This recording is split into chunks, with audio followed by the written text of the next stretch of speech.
Am I spelling that right? Yeah, all right. So you said you're doing a mixed method study. It's an explanatory sequential. Okay. And so you said your quant is descriptive statistics. So means and standard deviations? Means. No standard deviations? Okay. That was never mentioned. And then qual, right? Yeah, qual. What kind of qual? Two focus group interviews. Okay. And then Maureen. Maureen. Is this a MAU? R. Okay, I'll get a start. Is it EE? And so mixed methods? I'm not even sure. Okay. Yeah. Still in the. Put down a big question mark. No, seriously. What are you thinking about doing that way? So I'm doing a content analysis with Okay. Dr. Valadez. Okay.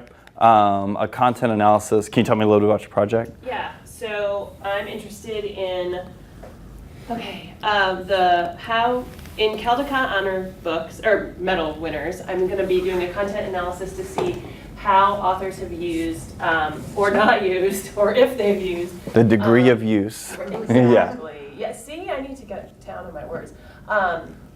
The 5 competency, social emotional learning competencies.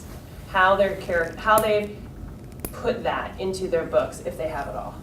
How are you going to measure? So that'd be like Probably Okay. one. It'd probably frequency be one. counts, right? So you have this framework and you'll frequency count. Okay. But it's also very possible it'll also be qual, because how they've gone about doing that. So it's, she and I are still talking about it. So we've got mixed methods research again here. Probably somewhere along the line of descriptives also. Right, and it's using an a priori list. I mean, Castle has come out with Mhm. exact competencies, and I mean, it's pretty, but I'd say it'll wind up being mixed.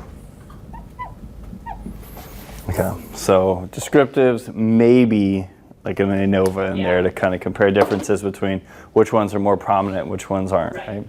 Okay, awesome. So here's what I'm thinking is actually it's 3 of us here. No need for me to lecture to you.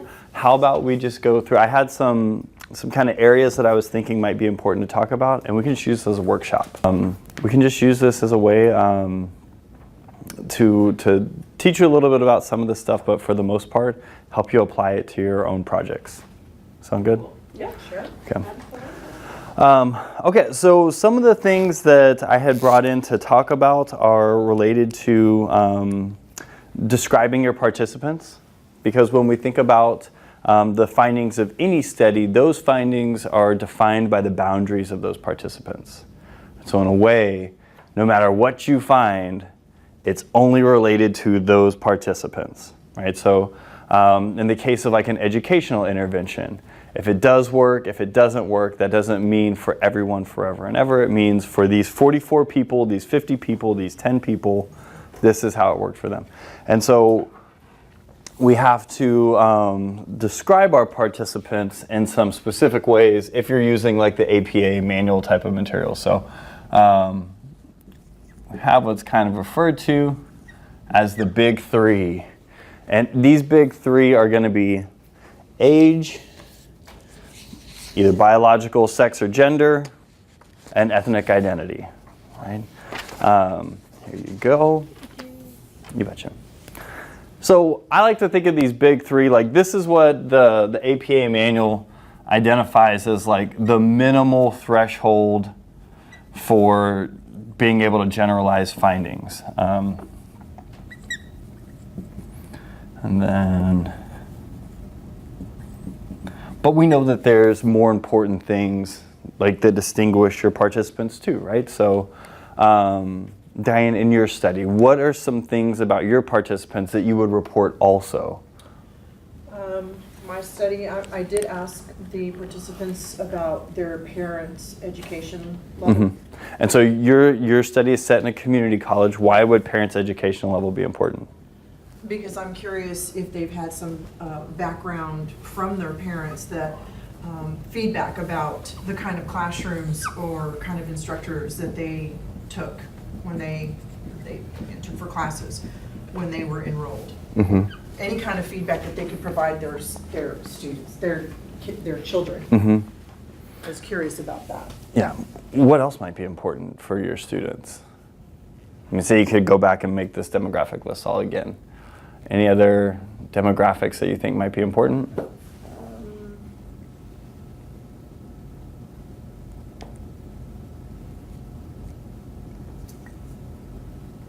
What do y'all think? A sample of community college students. Is there anything else you might want to know about them? A sample of community college students. Mm-hmm. I probably want to know, like, what's their socio, I don't know how you would ask that, but like. Right. Like, assuming all college students are pretty broke, right? But you can talk to them about things like the family socioeconomic bracket or something like that. What about their grades in high school? What about their... You could ask, Right. but again, you're asking someone who may be 20 years old, 21 years old, like, what was your high school GPA? Right. So it was like a maybe. What about their families? How far did their family go in school? Yeah, so Diane had that on there, right? Like parents' educational level. There's a difference between someone who maybe dropped out and got a GED, someone who completed high school, a bachelor's, they went to like grade 20 and their parent is, like y'all, a doctorate level person. Do they come from rural, urban? Things like this, right? Are they a first generation student? And so that can kind of feed into the family educational level too, but I mean, we really want to try to consider reporting characteristics that provide context for the findings, for those numbers, right? Because numbers in and of themselves really don't tell us anything, but when we situate them into context, they can become meaningful. That's a pretty good one. So your list of participants is, what's the... It's very specific. In my findings, okay, the age has to be my generation Z. Mhm. So I only included those that were born in 1995 or after. Mhm. And they have to be teacher candidates, either field-based or Okay. student teachers. Mhm. And so we collected, obviously, the gender, the sex, we collected the age, the ethnicity, we collected what type of degree are they seeking. Mm-hmm. Ooh, that's a good one, Teacher yeah. certification they're seeking. And then based on the lit review, we also collected how many hours a week do they spend on a device? Because that was important too for ours. And the literature also shows that 75% of this Generation Z have side businesses. So we asked, do you have a side business? Mm-hmm. So we included all of that in Okay. that category.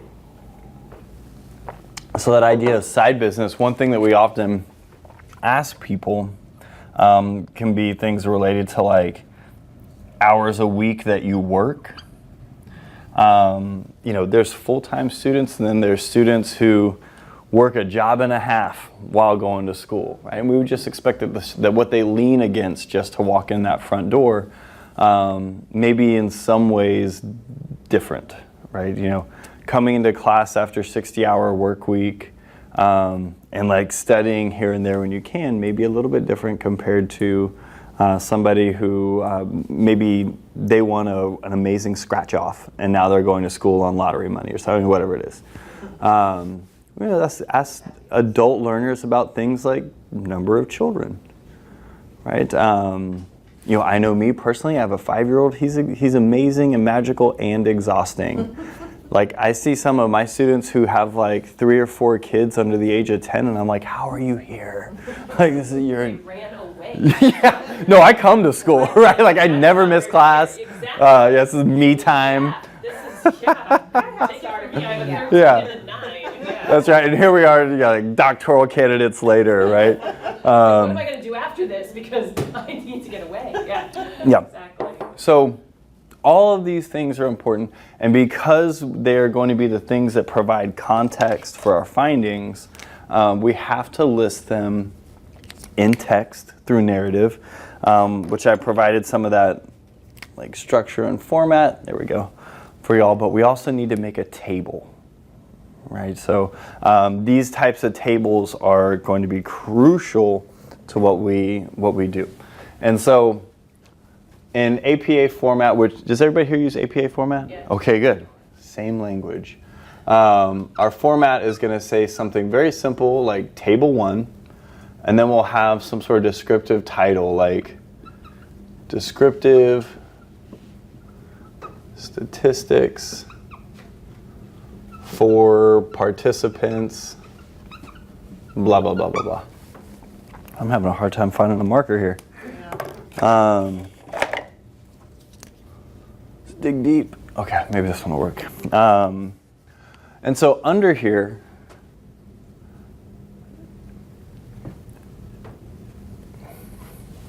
we may have a table that looks something like this, right? It's not going to have these edges here, and it may not have these edges Okay, good. It doesn't have to have that right now. here. Yeah. I'm looking at mine, I'm like, wait. My formatting problems. So, you may have, Variable. yeah, you can put variable, or you can put category, or whatever it is that suits your study, and then Frequency. a little n, and then a percentage. Right? So thinking about subordinate things, like we may have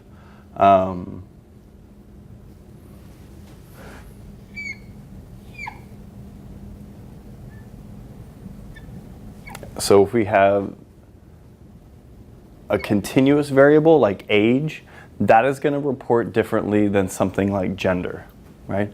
So if I have something like age, that's going to report in means and standard deviations.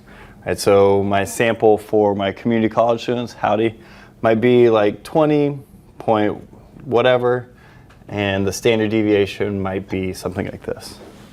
Right? So I can report that over here. Ideally, what you'd like to do is put all your continuous variables first or second, but all of them together so that you're not kind of going back and forth. That way, when you hit things like gender, you have, male, female, let's say like non-binary or something like that. Then you can have your percentage, or the number that you have in each group, and then what that percentage is.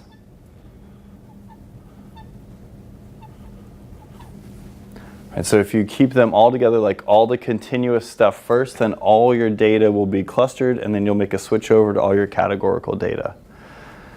And from there, I like to build these tables first and then write the narrative, right?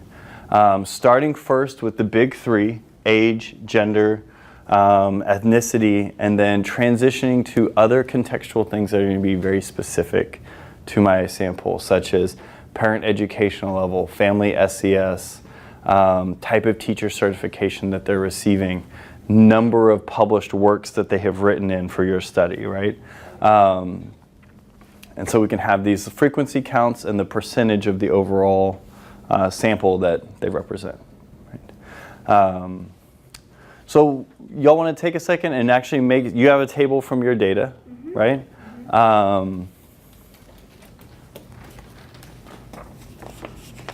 My methodology has a thing that she doesn't even. Okay. Bear that in mind. Yeah, keep that in mind.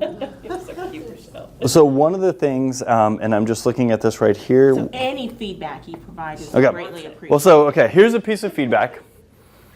When you're doing categorical stuff like males and females, total up your percentages. Does it equal 100%?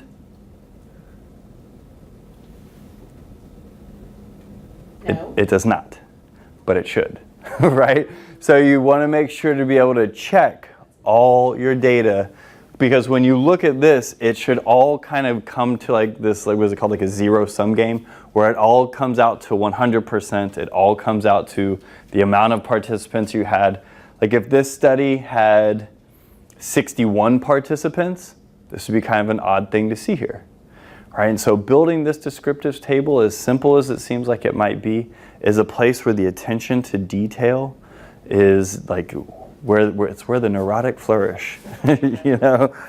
Yes. In reporting percentages, Mhm. do we round up? I haven't been doing that. It's like I'm writing in 58.7%.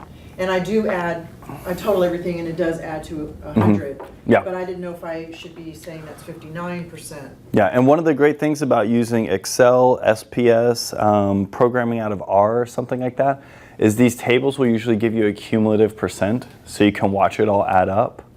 But yeah, one of the tough things I think is that, we may tend to, like, this does not add up to 1, right? And so cutting off a decimal point can be a little bit problematic. So, either carrying to that third position or, yeah. So there's that to be said. And about decimal points, when you're reporting descriptives, I'll say this, just make the commitment to a certain decimal place and stick with it. Because I'll see people round up in some places and not another, especially when you get around like the .049 things, people might want to round up. Stick to 2 points or 3 points and just stay with it your whole manuscript. For me personally, I don't round up or round down anything. I have this idea in my mind that it's 2 decimal points and I just cut it off regardless of what is beyond that 2, right? I always think this too when we think of like P is less than 0.01. If P is less than 0.001, it's like still pretty impressive, So you'll see people sort of, when things appear to be very statistically significant, all of a sudden there's a lot of decimal places. Okay, so that's sort of a word about reporting these in a table. And that table is very important. But that's sort of our descriptive statistics for our sample. We also have descriptive statistics related to the measures that we use. So if you're using a particular scale, you may have the means and standard deviations for that scale. I'll throw this out here that if you're reporting the mean, you should always report the standard deviation. There's sort of this rule in statistics that you never report the center of your score distribution without reporting the spread. And we know the spread by the standard deviations, okay? So making these tables is important to do.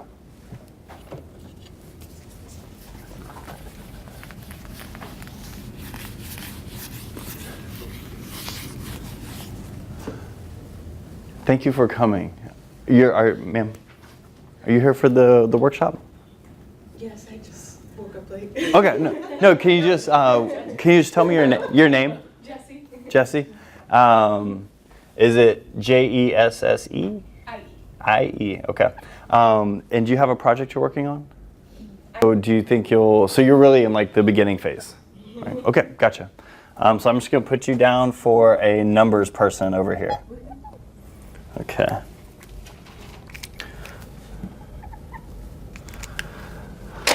All right, so when we're looking at things like scales or looking at hatch times or something like this, we're going to have means and standard deviations. Right, so this table may look a little bit different.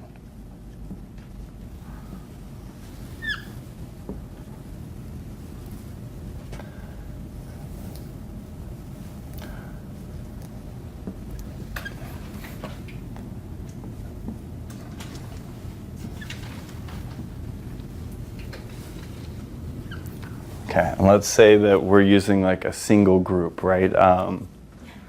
So when we're looking at things like means and standard deviations and test statistics and things like this, if you're just reporting the descriptive statistics for your measures, you can have something like measure 1, measure 2, and you can have your, the numbers related to both. Right? And if it's a scale, you may want to include things like your reliability coefficients or things like this that kind of lend credence to what this looks like. But if you're doing some sort of test, you're going to want to use a like a table to show the values here. So this was your t-test, and this was your p-value, and your effect size. You're going to want that here too. And so the point is to put all the information in a logical flow of things in one place. Right? So if I had my means, standard deviations, my t-test value, my statistical significance, and my effect size all in one place, it's like a one-stop shop for the viewer. So the things I wanted to talk about in particular today, outside of descriptive statistics, are related to reporting effect sizes and reporting the results of simple between groups test or pre-post tests like a t-test. Right? So let's start off with effect size, because it's at the core of everything. There you go. So Core of everything if you're not. Okay. It's the core of everything as far as. okay, yeah, I'll get there. About demonstrating magnitude and direction, right? So we tend to rely a lot in quantitative studies on this one thing, statistical significance, right? And we put a lot of value into this tiny little p-value. You know, say you did a study, you spent a year putting this together, it's a classroom intervention, you've like poured your heart out of this, you've written, you know, your 100 pages of your dissertation about it, and then you find out that your findings, the statistical significance is 0.06. What does that mean to y'all? Like if those are your findings, what do you think that means about your intervention or what you did? It's what? It's not one, so you did not, the hypothesis, I guess. I mean, but it's okay if you report on it, right? So it's not statistically significant. And what does that mean if it's not statistically significant? There's no trend, or it's not an obvious trend. Okay. Okay. What else? That whatever your intervention was Uh-huh. didn't make a difference, correct? Didn't make a difference? Well, Okay. didn't make So a there wasn't an significant obviously trend. It Yeah. didn't make a It didn't do what you significant wanted it difference. to do. Didn't do what you wanted it to Yeah, do. you're hoping it would, yeah, Maybe, right? So all these answers are maybe true. right. And so I like to think of when we're talking about differences in terms of three things. You have your statistical significance, which is important to talk about. You have practical significance, which is like effect size.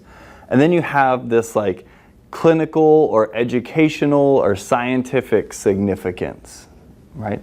And you can't really know the value of any of these without the other. And so anytime you're reporting on quantitative findings, including all three, is crucial, right? So if you don't have statistically significant findings, sometimes we think, oh, it means my intervention didn't work. Or, oh, it means that there are no meaningful differences between these 5 SEL outcomes and the amount that they're written about. It could also just mean that we didn't have enough. Or if we do find statistical significance, we had too many. Right? Studies can be overpowered where the smallest difference can come across as a huge one. And so I like the idea of statistical significance related to like earthquakes. You know, there are on planet Earth dozens of earthquakes every single day.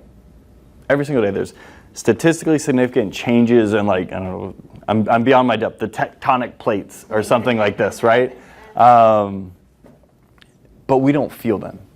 They don't make a difference. That's what practical significance or effect size tells us. You know, when an earthquake happens and they report it on that like Richter scale, that's an effect size. It's a metric of how much impact that was felt by people. And with that, we can know how much devastation or destruction or how long it will take to get water back, how long it will take for life to get back to normal. And that's sort of that clinical or educational or scientific significance piece. But we can only know that by putting it into context with all this other information that we know. So, in my field where I do studying and counseling, we may see a statistically significant difference that has this effect size of like half a standard deviation of change, which is medium. But really the value lies in that third step by saying that people who make about this much change no longer meet the criteria for PTSD. They no longer meet the criteria for a major depressive episode. And that's what's meaningful. It wasn't that P was less than 0.05. It wasn't that this effect size was about 0.5 or whatever. It's going to this place of when I looked at the descriptive statistics, and I know that a score of this much means when they started treatment they had moderate to severe anxiety, and when they ended it they had mild to moderate anxiety. We know that the qualitative differences of someone's life who are experiencing severe versus mild to moderate anxiety are just different. Other people, y'all don't know, y'all are graduate students, like life is anxiety and juggling and things like that, but other people know. So we have to practice writing about effect size. So what I've done is I put together this 5-step procedure for reporting effect size. Right? The first thing that we want to do is we want to consider effect sizes, whatever they are, in reference to these standard conventions. No matter where you go, someone has suggested ways to interpret things. So if you're using something like a Cohen's d value, then you're talking about effect sizes of 0.2, 0.5, and 0.8 being small, medium, and large. Here's the intervention. This was the difference it made. It's about a medium effect. Right? We want to just come out and say that. And then we want to convert that to standard deviation units or whatever it is. In this case, we would say that that effect size is about half a standard deviation of change. And then we want to start situating our findings into other contexts, like how do our findings compare to previous findings. Right? So, in the case of Diane's literature review, she's going to have information in chapter 2 where people who have done kind of studies like this, and she's not just going to report on they found statistically significant findings. There will be some reference to about the effect size that they found so that she can compare hers to that. Because, like say an educational intervention, if everybody else in the world found this outcome of about half a standard deviation of change, but your study resulted in this, it's very different. Right?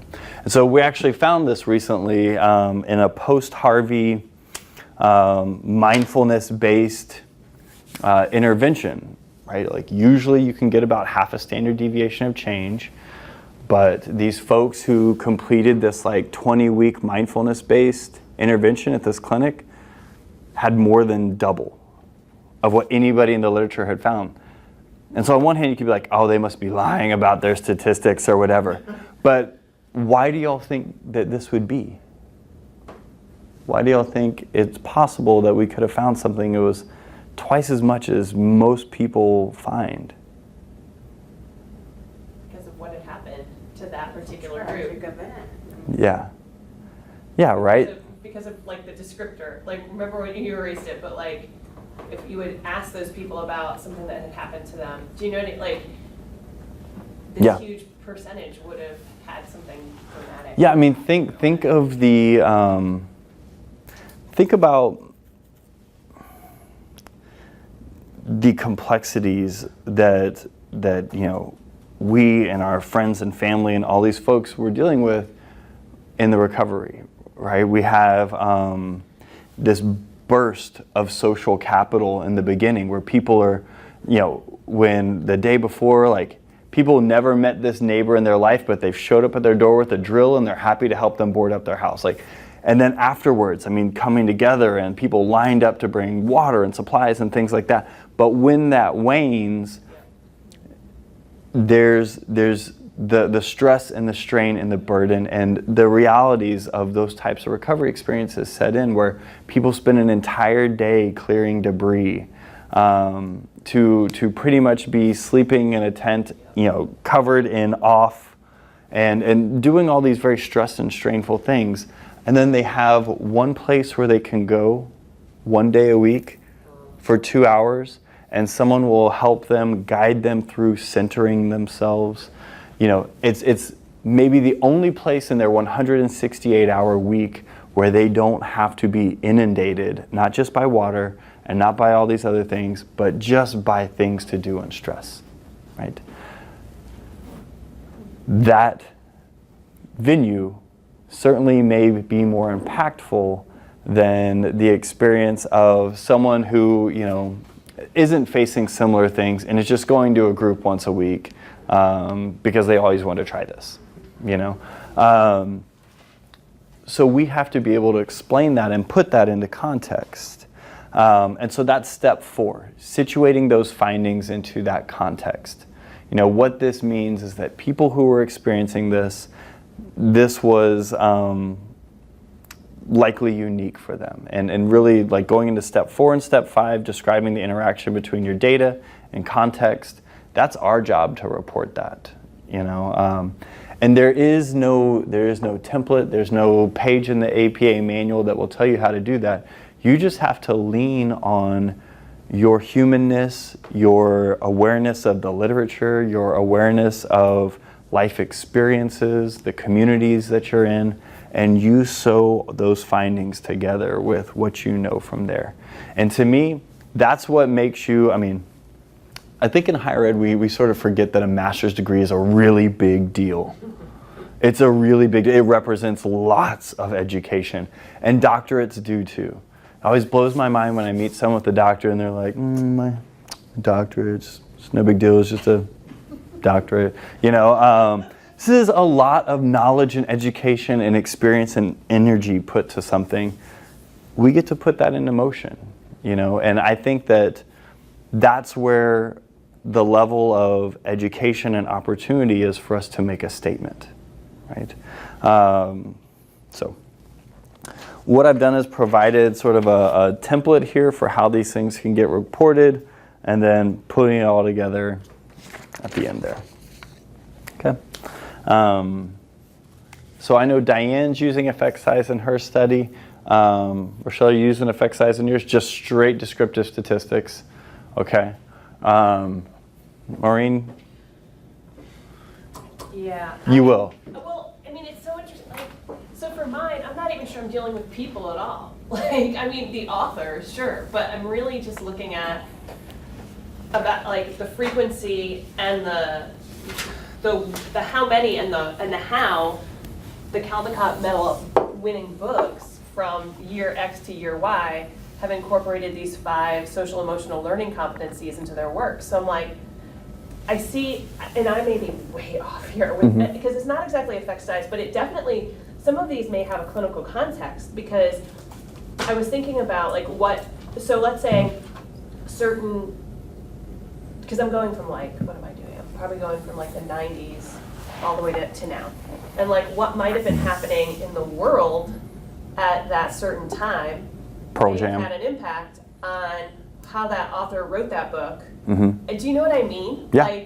Like a book that There's a lot of context during the Vietnam War. Yeah. May have a much greater social emotional. There might be a much bigger factor of that. So I'm thinking of and I don't. Yeah. So that's, Well, and in society, was this in the forefront of thinking at the time anyways, right? yes. So there's a couple of things here. As you think about, you have these 5 social and emotional learning Right. competencies Yeah. that you're doing frequency counts for, right? Right. And so, one of the things that you can do is in a way a weighted ANOVA or something like that. Okay. And because it's going to give you a statistical test, like a p-value or something, it's also going to give you an effect size, and in that case, probably Okay. eta squared or partial eta squared, Okay. which will pretty much tell you how big of a piece of your pie. The change, the differences between those represents Okay. like a pie. Yes. And it can help you separate out Okay. how big of a slice is associated with each one of those within Okay. like the overall model. Okay. Right? And one of the things about your study that could be very cool is taking time and Yes. use it as a Yes. predictor. Yep. Like you exactly. can just run like a simple regression for time Okay. and see if there's a trend that changes. And that's. And if there is, then there's a lot to talk about Yeah. context and, even doing things instead of like a simple regression, doing like there's called a curvilinear regression where Yes. the regression line isn't straight, Right. but it may find Yes. the two dips. Yes. And wouldn't it be interesting if you had all these years laid out and it was like Yeah. Persian Gulf War, Exactly. um, I'm very curious. to Operation Iraqi Freedom, Yes. you were able to Right. see Right. these two pronounced happenings in Right. culture. So, But totally. she is, because if you study generational theory, there are 4 turnings, so depending on what Mhm. turning you're in, Yep. determines the interesting? culture because It's that's what really- mine's based on is Mhm. generational theory. So depending on what turning it is, the awakening or like right now we're in the rebirth, so Right. depends on So, so so then this is like down the line. I just Mhm. like this idea. So I'm like, I fell in love with the whole social. I teach 2nd grade, so like social emotional learning is like key. It's like so big, and I love it. So I like to combine things like that. But so Caldecott Medal winners are chosen by adults. Mhm. There's this whole other group it's the Kids' Choice Mhm. books, and I want to know after I do this. I want to do the same thing. Follow-up study. Kids. Did Yeah. the kids, because the kids choose this other Chapter award, and I 5. want to know if it follows the same Mhm. or if not, and why, and so that's anyway, and that means I get to buy a lot of books, which makes me very happy. Oh, you were meant for education. Yes, I'm all Yeah. excited about buying, but Dr. Valadez is like, just wait, not yet. We got all this before the literature review. Like, but I want to buy the books. Yeah. So anyway. That's remarkable. Okay, and so Jesse, with your study that you're pitching, or that you will soon to be pitching, can you tell us about like the hatch times and this stuff? Well, I haven't, Even if it's just rough. what's that? Even if it's just a rough kind of portrayal of what you want to do. Well, I guess still need to narrow down like the actual species that we're going to be focusing on because Mhm. chances are it's going to be multiple species. But basically, whatever we can collect, we'll identify those and then try to provide the right parameters for hatching, and then there'll be some nutritional aspects involved. So is that what you'll manipulate is like the nutrition, or is anything even being manipulated? Probably the parameters for hatching, the nutritional aspects, like what we'll actually feed them, and then we'll track like growth rates, mortality rates, Mm-hmm. hatching rates. Okay, so you've got almost like this factorial design where you'll have like growth parameters So many and then variables. nutritional, things like that. I'm like, what have I got myself? So you'll definitely have an effect size for sure that you can be using, probably in that like R family of like eta squared or partial eta squared or something like that for sure. See right now. Yeah, awesome. So always break, like I believe this is someone who spends a lot of their week every week doing statsy things, is that the most important part that people care about is in a way that third part. Because for me in my line of work, when a client family comes in, they're like, this is going to be an expense, but we're willing to move here for this treatment, or stay in a hotel for the 30 days that this treatment program is. What can we expect to happen? In my experience, they tend to not care about statistically significant findings. They also don't really care about, you can expect about 60% of a standard deviation of change in those depression symptoms. What they tend to care about is that last piece, that about 70% of the kids who come here and they do the work and they, stick to the program, 30 days later, they do not meet the criteria for depression anymore. They do not meet the criteria for post-traumatic stress disorder anymore. That piece, that third piece, is not just, I think, what consumers want to hear, but it's what policymakers, funders, donors to places like the aquarium, people who are going to invest all this money in SEL, right? Because one of the things about SEL is, as we're in this legislative session and there's a lot of talk about bringing in professional counselors licensed into like every school as an alternative to hardening schools with metal protectors and stuff. Right, instead of like hardening the schools, like heartening the schools. These are the things that policymakers, they're not going to hear about statistical significance or anything like that. They may, but these types of things are more impactful. Right? So it's a little bit about like reporting and interpreting effect sizes, and just how much of that lies on our expertise and being able to communicate our results kind of in a human way, sort of breathing life into our stats. The last thing I was thinking we could talk about, and then we'll take a break, and then I can just kind of help you with your projects individually if you want, is reporting the results of statistical tests, no matter what they are. Ta-da! Has some kind of standard components to it. And again, this is a bit of a template that you can use to do your reporting. But I always like to lead in with the first sentence being related to just telling me what we kind of found here, right? Like the results of this t-test yielded strong support for related to changes within whatever our dependent variable is over time among people who completed this intervention or study session or whatever.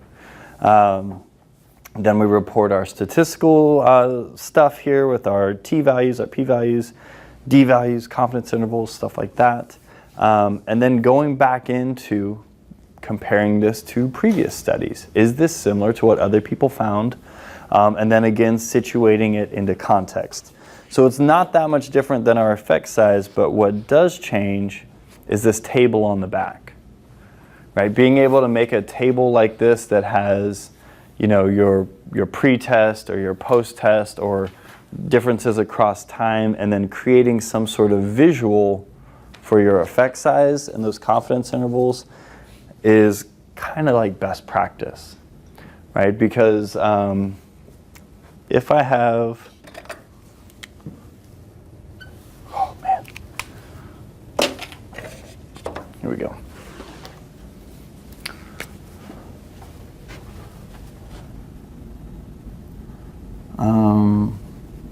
Variable. So I have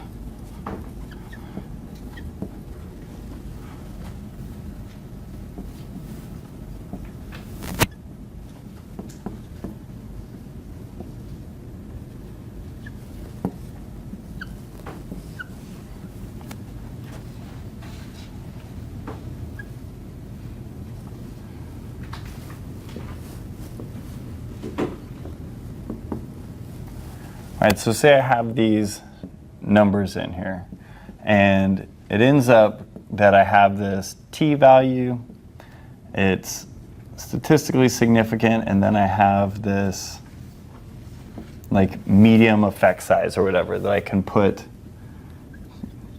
kind of right here on this graph. That graph is called a forest plot. It's supposed to help you see the forest for the trees with your effect size, right? So it kind of positions it between these standard deviations of change. Those confidence intervals, though, give you the point of precision, right? So what a confidence interval tells you is actually it might be as small as this or as large as this. We're not kind of sure, but this is what we think it might be. And again, this is sort of like a mean and a standard deviation all of its own. So think about this. Do you mind if I share something? So Diane's study was a really nicely designed study, but by the nature of where she is, it's a small sample. Right? She has like 40 people, and they're like about 20 in each group. And so there isn't going to be a lot of precision in the measurement. So she found this medium effect size for one of her outcomes. It's like 0.6, right? It's a nice medium effect size. But because it's small, when you look at the precision, it could be as small as like -10. Like it could be as small as 10 standard deviations in favor of the other treatment, or as large as 10 standard deviations in favor for her, which is an incredible size. And so really what you say with that is like, we probably can't really trust that too much because the precision just isn't there. And so we do a lot of leaning on things without critically thinking about them, but you never want to inspect effect size for one of these tests without looking at the confidence intervals, because that can be misleading. The important thing would end up being that situating it into the context of your elementary school, of your community college. Where are you doing yours? Here, the aquarium, or wherever it is, establishing that boundary for where these findings relate to, no matter what the findings are. So you always want to report statistical, practical, and clinical, educational, scientific significance, and breathe your expertise into that project, okay? And no matter what test you're using, whether it's predictive models, these types of between groups comparisons, or pre-post contrast, it's all the same principles. Tell us what you found, show us your statistics, interpret practical significance, put it into context, and then let your expertise shine through. Okay? And you always want to have visuals for anything that you have that's meaningful. Okay, so with that, let's take maybe like a couple of minutes break, and I can just come around and offer consultation if there's anything I can be helpful with. Okay? Sound good? Okay.